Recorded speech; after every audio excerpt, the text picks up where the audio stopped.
दिल्ली का घमासान।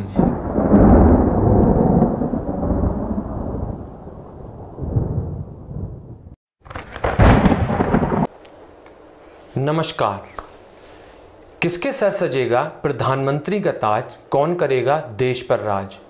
अपनी अपनी पार्टी की जीत को लेकर सभी राजनीतिक दल दावे भरते नजर आ रहे हैं। जनप्रतिनिधियों की राय आम जनता तक पहुंचाने के लिए बुंदेलखंड बुलेटिन ने एक मुहिम शुरू की है। इसी क्रम में हम मिलते हैं। चलिए आज हम बात करते हैं लोकसभा के चुनाव पे चर्चा चल रही है और हम आज रानीपुर में प्रदेश समाज के संगठन मंत्री प्रदीप कुमार गुप्ता उनसे आज पूछते हैं कि आपकी पार्टी में जो जो योजनाएं दी हैं लोगों को कहां तक उसकी योजनाओं को लोगों को फायदा मिली और जो चलिए हमसे उन्हीं से बात करते हैं। आपका नाम सर? प्रदीप गुप्ता। तो आप बताएंगे आपकी पार्टी से जो व्यापारी लोग को रोष है उसके लिए आप क्या कहेंगे? हमें नहीं लगता है कि रोष है।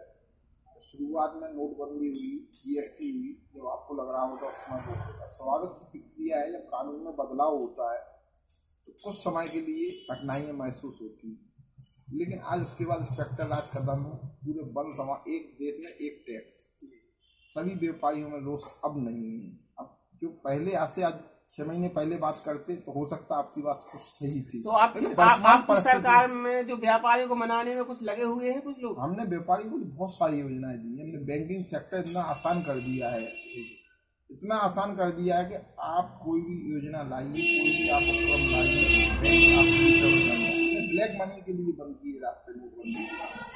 हमने जीएसटी लाए, एक देश एक समाज एक टैक्स के लिए लाए। जब जहाँ देखते थे 12 स्टेट होते थे, 12 टैक्स होते थे, टैक्स के नाम पे चोरी होती थी। आज ये छोटा समय हुई नंबर 1 में काम हो गया है। कई जगह रोजगार के संसाधन बढ़ गए हैं जो कभी नहीं रखते थे। लड़के आज एम्प्लॉयमेंट के हर दुकानदार अब आज की तारीख में रोज में नहीं है। अच्छा, देश में जो बेरोजगार हैं लड़के उनके लिए क्या कहेंगे? आपकी सरकार ने रोजगार और नौकरी की गारंटी दी थी और उसी विकास से उसी मसले से सरकार आई थी, तो उनके बारे में आप क्या कहेंगे? हमने रोजगार तो बहुत दी। आज भी हम देख रहे हैं रेलवे में कितनी वैकेंसी आ रही है। हम डिफरेंस कॉरिडोर बुंदेलखंड बना रहे हैं। सबसे पहले हम बुंदेलखंड की बात करते हैं। सबसे ज्यादा प्रॉब्लम थी कि बुंदेलखंड कैसे डेवलप हो। बुंदेलखंड के युवा हमारे जाते थे, दिल्ली जाते थे, आउट ऑफ स्टेट जाते थे कार्य में। तो आज हमने बुंदेलखंड के लिए इतनी बड़ी योजनाएं दे दी। Rail coach factory, difference corridor, जहाँ हमारे लाखों लड़के हजारों की तादाद में अब पलायन नहीं करेंगे। समय लगेगा, जब योजनाएं हैं लेकिन उनके लिए समय लगेगा। आने वाला समय बुंदेलखंड का है, एक बहुत बड़ा औद्योगिक हब के रूप में बुंदेलखंड डेवलप होगा। रोजगार की बात की पूरे देश में सभी, हमें लगता है रोजगार, आर्मी देख लीजिए, रेलवे देख लीजिए, सेंट्रल के जितने भी डिपार्टमेंट, सभी जगह रोजगार की प्रॉपर वैकेंसी निकल रही है। ईमानदारी से लड़के कार्य कर रहे हैं। रोजगार की हमें पहले आज में बहुत अंतर। तो जो युवा जो नाराज थे, तो आज की स्थिति क्या बन रही है? आज की तारीख में युवा नाराज नहीं है, क्योंकि हमने करप्शन खत्म कर दिया है। जो आज पहले कोई भी वैकेंसी होती थी, घोटाले की घट चढ़ जाती थी। आज बिल्कुल निर्भीकता से जो पढ़ेगा वो लाभ पाएगा, जो नहीं पढ़ेगा वो लाभ नहीं पाएगा। वो हमें स्वीकार, सरकार की जो हमारी मंशा है एकदम स्पष्ट है। प्रत्येक व्यक्ति को लाभान्वित करना, भ्रष्टाचार के रास्ते खत्म करना, हर युवाओं को रोजगार के अवसर देना, इस पर हम सदैव कार्य कर रहे हैं, निरंतर कार्य हो रहा है। अच्छा, झांसी जिले में जो लोकसभा ललितपुर की जो लोकसभा की सीट है, यहाँ पर उमा जी का चर्चे में चल रहे हैं कि वो फिर से दोबारा लड़ रहे हैं। तो लोगों में कुछ नाराजगी है कि वो जीतने के बाद कम आई हैं इस क्षेत्र में, काम विकास दर रुकी हुई थी। तो कहाँ तक सही बात है? ये विपक्षी पार्टी भी कहती है कि चेहरा कम देखने को मिलता है। इसको हम बता दें, आदरणीय दीदी हमारे गौरव का विषय है बुंदेलखंड वासियों के लिए, झांसी लोकसभा के लिए। तो दीदी राष्ट्रीय नेता होते हुए भारत देश के अग्रिम पंक्ति की नेता है भारतीय जनता पार्टी। झांसी को प्रतिनिधित्व दिया, विकास की योजनाएं दी। लगभग 1.5 लाख करोड़ की योजना बुंदेलखंड में चल रही है झांसी। आज आप देख रहे होंगे झांसी खजुराहो रोड कब से काम बंद था। रोड पर तत्काल कार्य। आज दीदी का रही बात, लेफ्ट चुनाव लड़ना है ना लड़ना, बड़ी नेता है, वो अपने स्वयं विवेक से निर्णय लेंगे। राष्ट्र का एक चिंतन का विषय है। लेकिन दीदी आज के, अगर हम आजादी से लेकर अभी तक का भी देख लें इतिहास, तो दीदी ने जो विकास के कार्य योजनाएं बुंदेलखंड के लिए दी है, संपूर्ण बुंदेलखंड के लिए, झांसी नहीं संपूर्ण बुंदेलखंड के लिए, जी जी, defence corridor, rail coach factory, food park, Ranipur में बुनकर क्लस्टर योजना, झांसी खजुराहो हाईवे, झांसी मानिकपुर, कभी जो रेल लाइन कभी उदासीन डली रहती थी, आज इलेक्ट्रिक लाइन भी हो गई, डबल लाइन की भी उसकी घोषणा हो चुकी है। 9,000 करोड़ रुपए की पेयजल योजना, पूरे बुंदेलखंड में पेयजल की समस्या नहीं रहेगी। दीदी ने जो विकास का एक लाने जो बुंदेलखंड पिछड़ा हुआ था और जो हमारी सरकार की नीति थी, अंतिम पायदान के व्यक्ति को लाभान्वित करना सदैव दीदी ने प्रयास किया है और करती रही है। जो भी उनके लिए जो भी विषय आए, जो संज्ञान में आए, उन्होंने तत्काल किए, तत्परता से किए। पूरे बुंदेलखंड में अगर गुंडा विहीन किया है, अराजकता विहीन किया है, तो ये हमारी आदरणीय दीदी जी की देन है। अच्छा, लोगों कुछ विपक्षी जो पार्टी है उन्होंने का ये कहना है कि जो हाईवे खजुराहो चल रहा है काम, ये हम लोगों ने इसका काम शुरू करवाया था। ये बहुत पुरानी योजना थी, कांग्रेस आई के समय से योजना आई थी, आज तक ये काम नहीं करा पाए। इनका केवल ये होता है कि ऐसी बहुत सारी हमारी माननीय प्रधानमंत्री जी ने योजना जो 30 साल से 20 साल से लंबित थी, वो तक 3 साल में पूरी करके हमारे प्रधानमंत्री जी ने करके दिखाई। योजनाएं बनाना और योजनाओं पर कार्य करने पे बहुत अंतर है। हमारी नीति और नियत स्पष्ट होती है, कार्य करके देता दें। वो भौतिक आपको खुद देख रहा होगा कि 1 साल अभी पूरा नहीं हुआ है, रोड पे 35% कार्य हो चुका है। जी जी। अच्छा नेताजी, एक बात आप पूछेंगे, ये जो विपक्षी पार्टी आपकी पार्टी को बार बार घेरती रहती है, कभी जीएसटी पर, कभी नोटबंदी पर, कभी अब सबसे बड़ा मुद्दा एक राफेल का भी उठ रहा है, उसके लिए आप क्या कहेंगे? लोगों को क्या संदेश देना चाहेंगे आप इसके? लोकल मुद्दा पे कांग्रेस ने केवल भ्रामक तथ्य प्रस्तुत किए हैं, जो माननीय न्यायालय में लंबित है। उस विषय पर राष्ट्रीय स्तर पे डिबेट कई जगह हो चुकी है और कांग्रेस के पास ऐसा कोई भी सबूत नहीं है, अभी तक न पाया गया है, न माननीय न्यायालय के संज्ञान में आया कि जिसमें भारतीय जनता पार्टी को कहीं से भी उसमें दोषी करार करें। देश में गुमराह करने का कांग्रेस ने निरंतर कार्य किया है, करते रहेंगे। इनकी सोच हमेशा देश को पीछे करने की रही है। एक एंटोनी के समय का ये योजना थी, उस समय 118 राफेल खरीदने थे। जब इनके पास पैसा नहीं था, आज हमने हमारे माननीय प्रधानमंत्री ने 36 राफेल का कार्य करने का तत्काल को देश के लिए जरूरत थी, उसको रोकने के लिए बाधक बनने का काम किया है, जो देश की जनता देख रही है और कांग्रेस को चुनाव में जवाब दिए हैं। भ्रामक तत्वों से कोई तत्व से देश को गुमराह नहीं करता।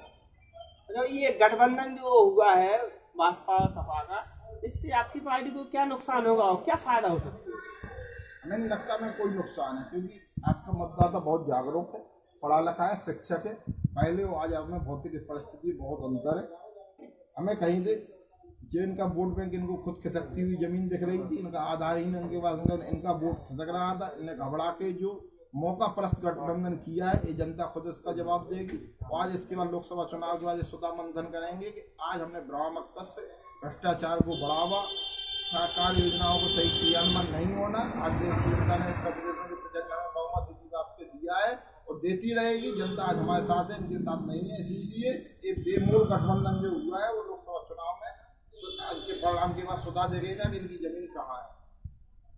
अच्छा, तो आज जो लोकसभा के चुनाव चल रहे हैं, इसमें आप बताएं क्या मुद्दा लेके आप उतरेंगे? आप इस बार क्या मुद्दा, जो पिछला जो मुद्दा था वही मुद्दा रहेगा कि अब कोई नया मुद्दा लेके आएंगे? हम विकास के मुद्दे पे जाएंगे। हमने विकास किया है। विकास तो सारी पार्टी कहते हैं, सारी पार्टियों ने अगर विकास किया होता तो हम केंद्र सरकार में कैसे आते, स्टेट गवर्नमेंट में कैसे आते? आज हम 14 स्टेट में गवर्नमेंट चलाए, कैसे आते?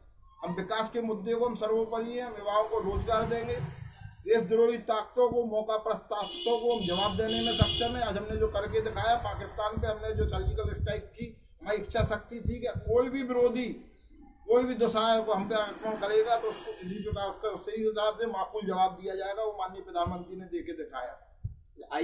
चुनाव आयोग ने एक फरमान जारी किया है कि कोई भी चुनाव आप देश की आर्मी से नहीं जोड़ के चलेंगे, तो इसके लिए आप क्या समझे? विपक्षी आदमी तो आप पे आरोप लगा रहे हैं कि ये चुनाव के पूरा हुआ। ये चुनाव के लिए कैसे इसका कोई आपके पास है? कैसे आपने कह दिया कि चुनाव के लिए? ये जो कश्मीर में इतना बड़ा हमारे आर्मी के बेस पे पुलवामा हमला हुआ, क्या बंगाल जो ममता बनर्जी ने तो साफ साफ कहा है। ममता बनर्जी, मायावती और भी अन्य जो भ्रामक तत्वों के साथ पब्लिक को गुमराह करते हैं। पब्लिक जानती है, जनता जानती है, जनता से बढ़ के ना कोई हुआ है ना होगा। तो इस चुनाव में जनता जवाब देगी कि भ्रामक तत्वों से अब ये राज नहीं कर सकते, इनकी सब खसकती हुई जमीन है। लोकसभा चुनाव में हम प्रचंड बहुमत 350 से 400 सीट पे हम निकल रहे हैं और देश के सारे परिणाम आप देख लेना। लोकसभा के बाद हम डिबेट भी कर लेंगे। जनता अब विकास चाहती है, इस भ्रामक तत्वों को गुमराह करके अब वोट बैंक कोई हासिल नहीं कर सकता। आयुष्मान योजना चलाई थी प्रधानमंत्री ने, तो लोगों को काफी इस योजना का लाभ भी मिला है। तो इसमें कुछ लोग परेशान भी हो रहे हैं कि अभी भी कुछ वंचित हैं इस चीज से। तो ये कहाँ तक योजना चलेगी? ये संसार की सबसे बड़ी योजना है जो भारत सरकार ने प्रत्येक गरीब के लाभ से तरफ के मर जाते थे, इलाज नहीं करा का अभाव पे उनका इलाज नहीं हो पाता था। लाभान्वित कराने की कोई भी व्यक्ति, गरीब व्यक्ति, आर्थिक रूप से कमजोर व्यक्ति इलाज के अभाव में कम नहीं है। हमने झांसी रानी में देखा होगा और भी देखा होगा कि झांसी में हार्ट संचालक